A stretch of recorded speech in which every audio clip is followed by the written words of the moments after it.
Oke, assalamualaikum warahmatullahi wabarakatuh. Perkenalkan nama saya Itfa Alifan, NIM 021915 dari program studi matematika 19. Nah, di sini saya akan mempresentasikan terkait materi regresi linier. Sebelumnya saya izin presenting.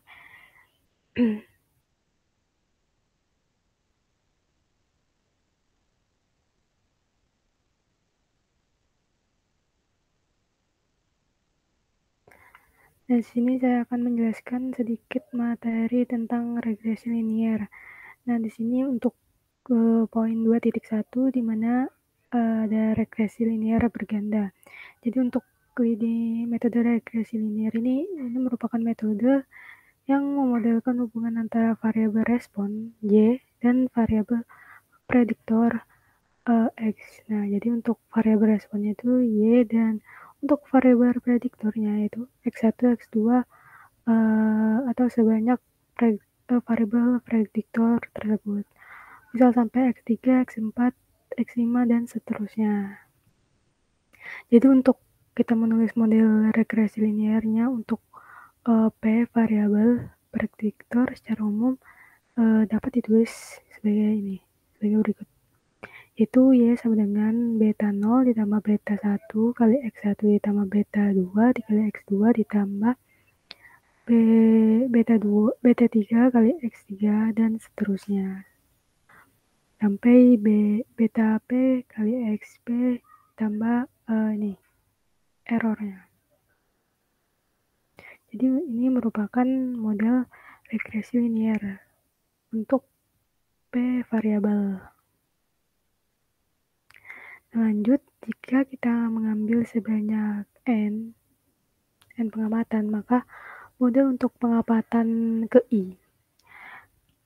Kita dapat menuliskan yaitu YI sama dengan beta 0 ditambah beta 0 ditambah sigma K sama dengan 1 sampai P dengan beta K dikali X IK ditambah error I. Jadi ini ketika dia sebanyak N pengamatan. Nah, kalau yang tadi ini untuk model regresi liniernya untuk P variabel. Ini dengan I 1, 2, 3, dan sampai N. Dengan banyaknya N pengamatan. Misal pengamatannya sampai 5, maka untuk I-nya itu sampai dengan 5. Terus untuk beta 0, beta 1 dan seterusnya sampai beta P itu adalah parameter modelnya. Ini merupakan parameter model dan E1, E2 sampai EN ini adalah nilai residual di setiap pengamatan yang diasumsikan identik, independen, dan berdistribusi normal.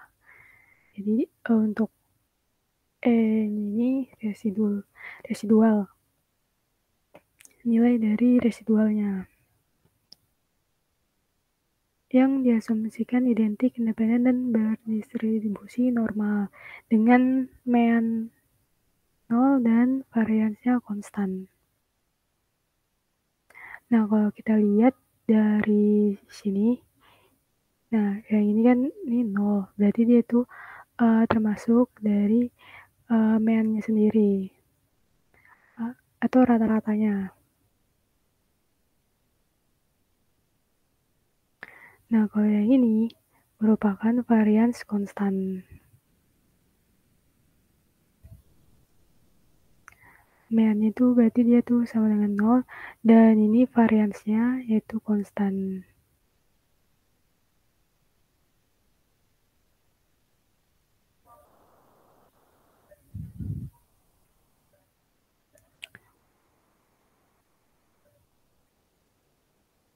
Nah, berarti meannya 0 dan untuk variansnya konstan.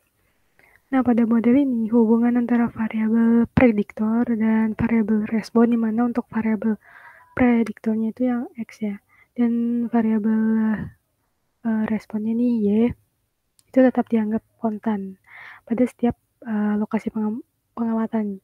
Jadi ketika kita menulis notasi matriksnya, maka persamaannya itu akan menjadi seperti ini. Y sama dengan X beta ditambah E. Jadi dia walaupun tulisannya itu Y-nya itu bakal tebal dan X beta dan E-nya itu juga ditulis tebal.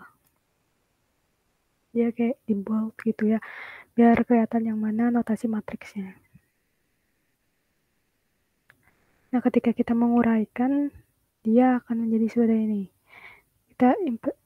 Kita implementasikan ketika Y-nya ini menjadi matriks. Jadi dia ada Y1, Y2 sampai YN. Terus untuk X-nya, nah ini ada baris dan kolom. Dia sampai X, NP, di mana untuk N-nya ini barisnya dan P-nya ini untuk kolomnya. Terus untuk beta juga sama, beta 0, beta 1 sampai beta P. Dan untuk E-nya E1, E2 sampai EN. Ini untuk matriksnya. Tapi kalau misalnya notasi matriksnya aja, dia bakal ditulis secara bold seperti ini.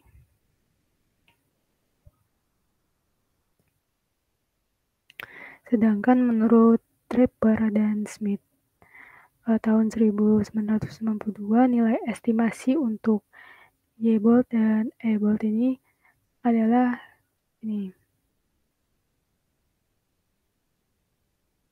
yaitu Y estimate sama dengan X, B estimate, dan E estimate sama dengan Y kurang Y estimate sama dengan Y kurang X, B estimate. Ini untuk nilai estimasi untuk Y-nya. Kalau untuk Y-nya nih yang ini, dan untuk E-nya estimate yang ini. Jadi untuk estimate itu nilai untuk rumusnya itu Y kurang Y estimate, dimana kan kalau kita lihat di sini nilai dari Y estimate itu XB estimate ya. Makanya di sini diganti Y kurang XB estimate.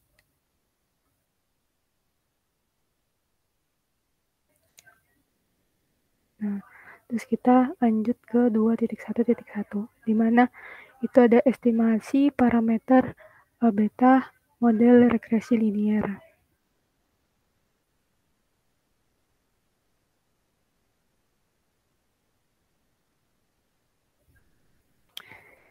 Jadi untuk estimator dari parameter model didapat dengan meminimumkan jumlah kuadrat residual atau yang dikenal dengan ordinary least square atau OLS. Ini. Nah, OLS ini dapat dituliskan sebagai berikut. Nih. Jadi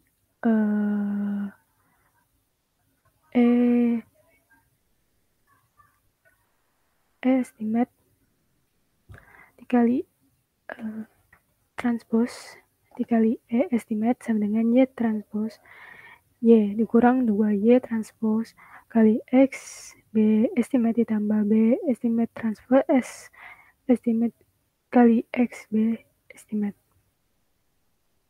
Jadi yang bold ini merupakan matriksnya.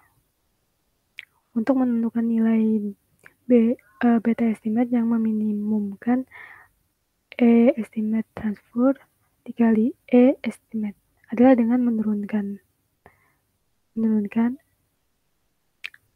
E estimate transpose dikali E estimate terhadap B estimate dan kemudian disamakan 0. Nah, ini yang diturunkan terhadap B estimate. Sehingga ketika kita menurunkan, dia akan mendapatkan hasilnya 0 dikurang 2Y transfer dikali X ditambah 2X transpose dikali X beta estimate sama dengan 0. Dan estimasi untuk beta estimate adalah X transpose X pangkat min 1 kali X X transpose dikali Y. Jadi ini seperti inverse-nya X transpose dikali X. Ini jadi kayak inverse dikali X transpose dikali Y. Jadi beta estimate itu merupakan penaksir yang tidak bias untuk beta estimate. Ini kata dari Draper and Smith 1992. Nah, sampai sini mungkin saya akan jelaskan beberapa lagi. Kemudian yang ini untuk poin 2.1.2 itu ada pengujian parameter model regresi linear. Nah, habis ini saya akan menjelaskan contohnya. Nah, untuk menguji pengaruh variabel prediktor secara bersama-sama, ini digunakan analisis varian yang dibuat dengan cara menguraikan bentuk jumlah kuadrat total, atau kita bisa katakan itu sum square total, atau bisa disingkat SST, menjadi dua komponen. Jadi dua komponen itu ada SSR yang sering kita dengar dan SSE. Nah, SSR itu merupakan jumlah kuadrat regresi atau panjangannya sum square regression. Untuk SSE sendiri itu sum square error atau bisa dikatakan jumlah kuadrat error. Nah, untuk hipotesisnya adalah sebagai berikut. Ini ada H0, beta 1 sama dengan beta 2 sama dengan sampai beta P sama dengan 0. Itu untuk H0 ya. Dan untuk H1-nya minimal ada 1 beta K tidak sama dengan 0, tetapi untuk K-nya itu 1,2 sampai dengan P. Untuk mengetahui rumusnya, ini ada tabel dari analisis variance model regresi. Jadi di sini ada regresi, error, dan total. Dan ada beberapa rumusnya. Ini ada beberapa rumus jumlah kuadrat, derajat bebas, rata-rata kuadrat, dan F hitung. Yang paling sering kita lihat untuk rumusnya yang mencari ini ya, MSR, MSE, mencari F hitungnya. Ini untuk derajat bebasnya.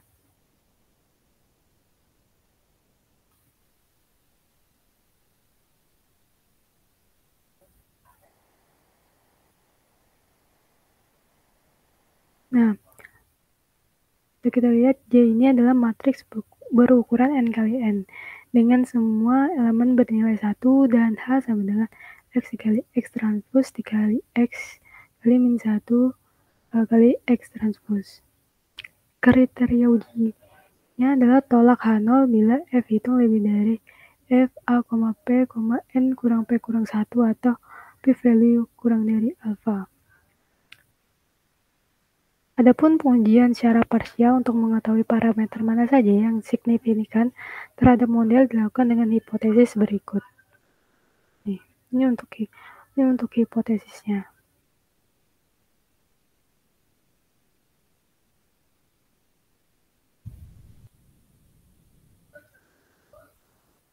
Dan untuk statistik uji dalam pengujian parsial ini adalah ini. Jadi T sama dengan beta estimate K sama dengan per SE dikali beta estimate K. Dengan ini adalah standar error dari koefisien beta estimate K. Di S dikali S akar GKK. Sedangkan yang GKK ini adalah elemen diagonal ke K dari matriks X transpose S kali min 1 dan S sama dengan akar MSE.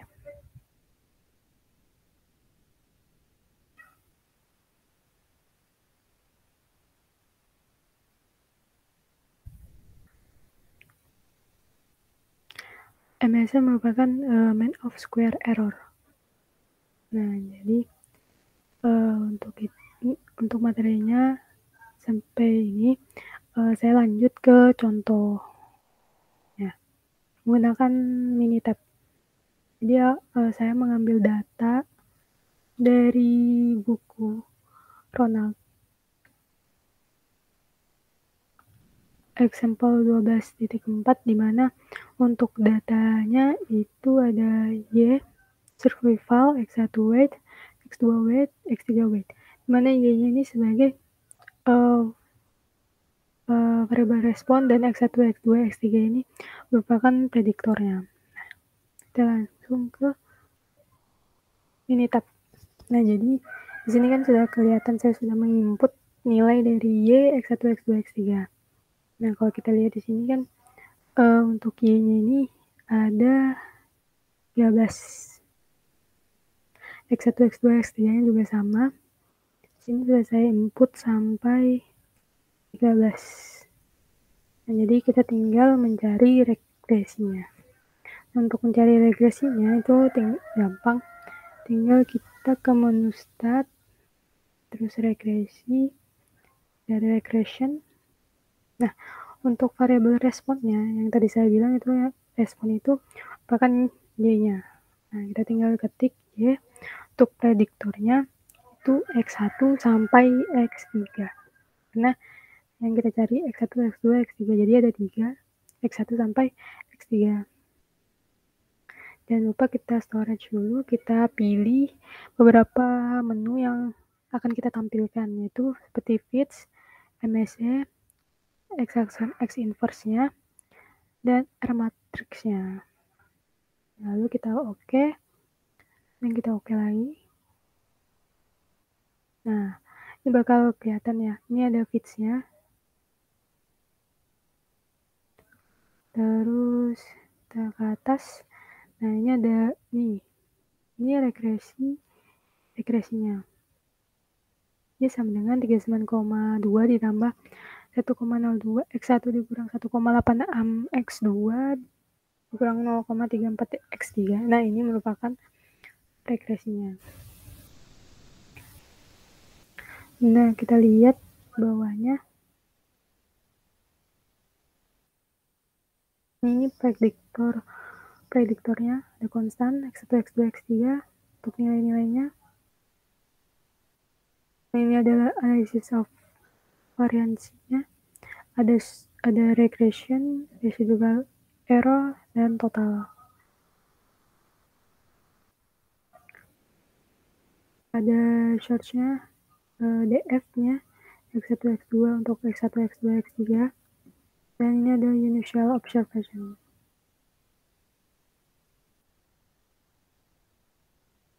Jadi untuk R-nya ini merupakan standar dari residualnya. Observasi dengan standar residual.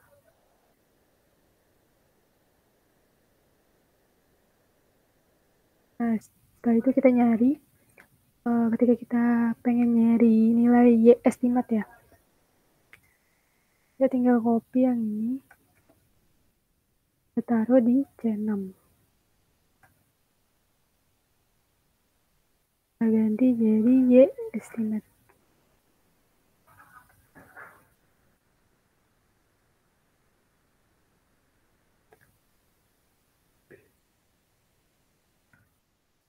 Biar membedakan Y ini dengan Y ini kita ganti Y estimate.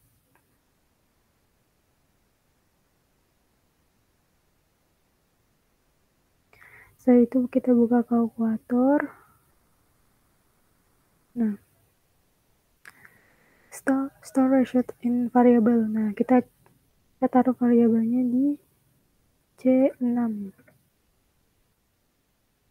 Untuk rumusnya ya ini, Y estimate-nya 39,2 ditambah 1,02 dikali X1-nya ini. X1-nya kan berarti C2, berarti dikali dengan C2. Terus dikurang 1,86 dikali X2. X2-nya kan kita lihat di sini di C3. Jadi kita kali dengan C3 0,86 dikali C3. Kemudian kita kurang dengan 0,343. Kita kali 0,343 dikali X3. X3 nya kan berarti di C4 kali C4. Itu kita oke. Nah, untuk nilai Y estimatnya ada sebagai berikut.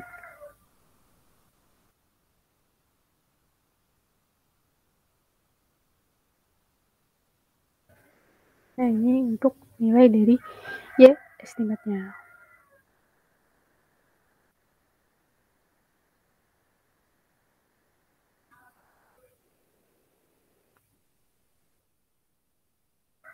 Kemudian kita cek yang analisis variansinya. Nah, ini kan ada regression, ada DF, SS, MS, ada regression, residual error, total. Nah, jadi untuk yang DF ini merupakan decrease of freedom.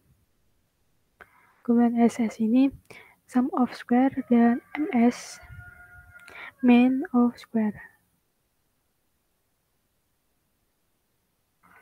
Nah, kita lihat lagi yang pertama yang DF regression, yaitu decrease of freedom regression. Jadi untuk DF ini kenapa 3? Karena ya kita bisa lihat ini ya, X1, X2, X3 kan ada 3. X1 ada 1, X2 1, X3 1. Jadi prediktornya ada 3. Jadi untuk DF regressionnya ada 3. Kemudian DFE atau decrease of freedom errornya itu ada 9. Kenapa? Karena untuk rumusnya sendiri itu N dikurang K plus 1 atau bisa dikatakan N min K min 1. Jadi untuk N nya sendiri ini ya, kita bisa lihat ini ada 13 data, 13 kolom dikurang K-nya. K-nya kita lihat di sini DF regression-nya ada 3. Atau kita bisa lihat di sini prediktornya ada 3. Jadi dikurang 3 dikurang 1. Jadi hasilnya 9.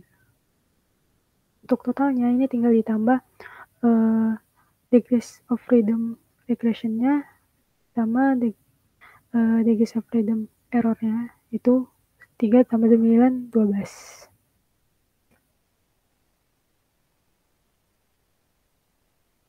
Terus untuk SS sum of square-nya, kita lihat di sini sum of square-nya untuk regression-nya itu 399,45. Kemudian sum of square error-nya itu ada 38,68. Nah, lalu untuk SST sum of square totalnya itu 438,13. Ini tinggal ditambah aja. Untuk mencari MS mean of square, nah ketika MS R-nya 133,15, kenapa? Karena kan untuk rumus dari MSR-nya sendiri tuh SSR per K. Jadi kita lihat di sini SSR-nya kan, ini SSR-nya 399,45 dibagi K. Nah, untuk K-nya sendiri kan ini 3. 3 dari variabel prediktornya X1, X2, X3. Ya, hasilnya 133,15. Nah, terus kita lihat yang MSE-nya, mean of square error-nya itu 4,30. Kenapa? Karena untuk rumusnya itu SSE per N min K min 1. Dimana untuk SSE-nya sendiri kan di sini 38,68 per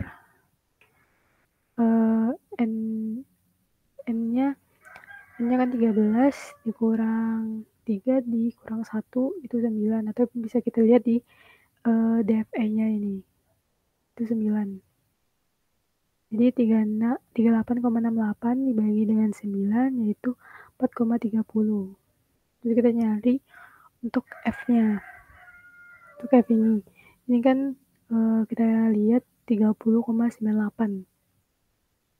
Dari mana? Dari perhitungan MSR dibagi MSE. Jadi ini MSR-nya kan 1,33,15 dibagi dengan 4,30. Nah, itu hasilnya 30,98. Nah, itu hasil dari analisis dari variansinya. Oke, kita lanjut ke contoh kedua. Sini saya ngambil di exercise 12.1 di mana Y responnya kita copy dulu ke Minitab. Ini kita ganti Y, sini X1, X2. Jadi prediktornya ada 2. Kita copy dulu X1, X2-nya.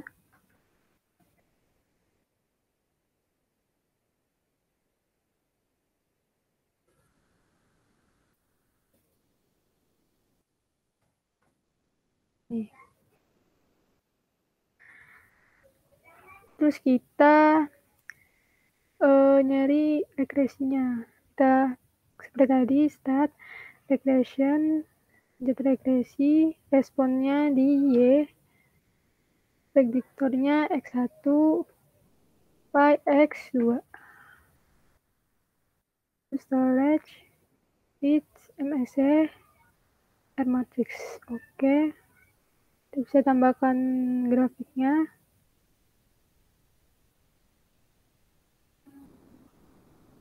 Di sini ada option.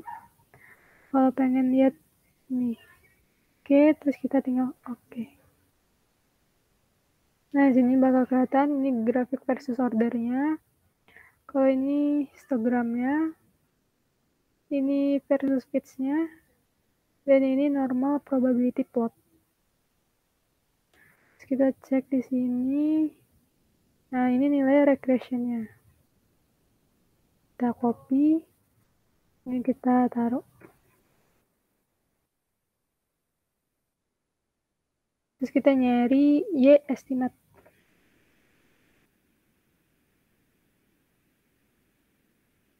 Cari nilai Y estimate, kita tinggal buka kalkulator. Terus kita masukkan kolom yang pengen kita masukkan datanya atau input datanya. Dan rumusnya ini. 0,580 ditambah 2,71 dikali X1. X1 itu berada di dikali X1 berada di C2 ditambah 2,05 dikali X2 itu berada di C3. Jadi dikali C3. Tinggal oke.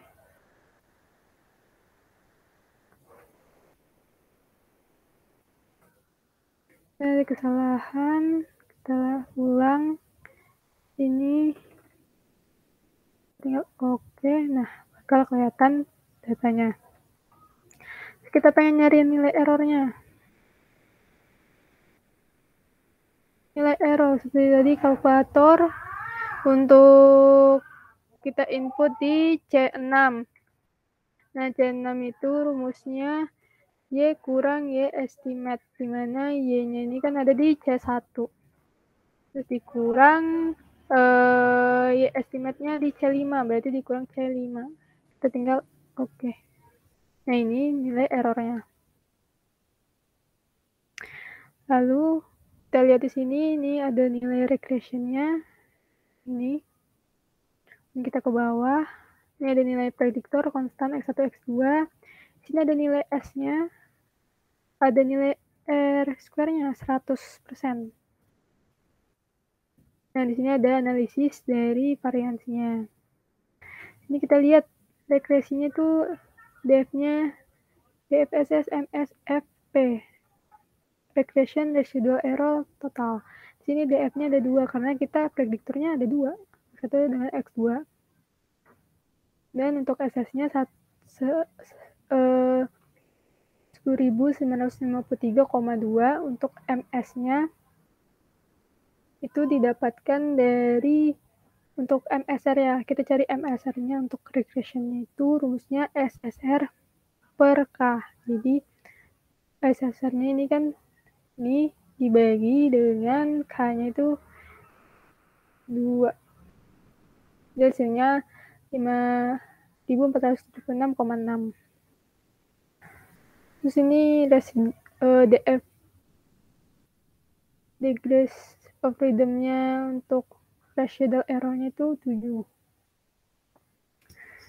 Kenapa 7? Karena di sini rumusnya kan N min K min 1, di mana M-nya di sini kita bisa lihat ada 10 dikurang K-nya ada 2 dikurang 1, jadi hasilnya 7.